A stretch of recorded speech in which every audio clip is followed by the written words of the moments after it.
To the Empire and to the world, our greetings. As we near the end of 2023, we look back on a year which saw celebrations both of Austenasia's 15th anniversary and the 10th anniversary of our ascension as emperor.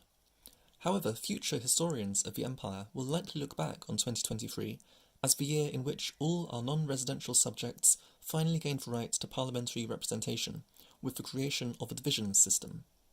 The democratic element of Austenasia's politics is an intrinsic and invaluable one.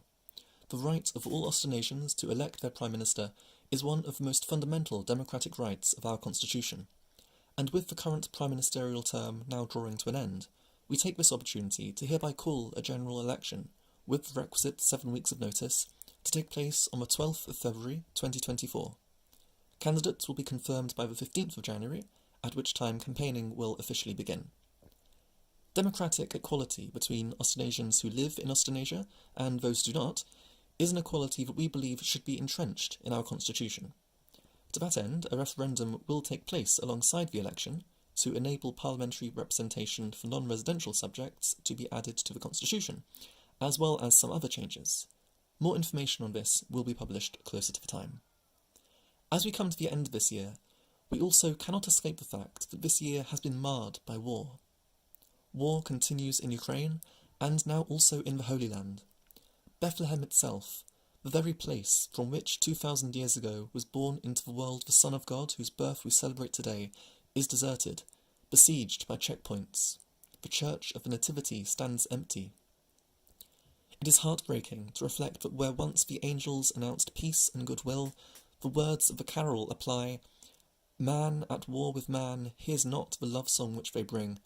O hush the noise, ye men of strife, and hear the angels sing." It is only when we hear that message that we will have peace.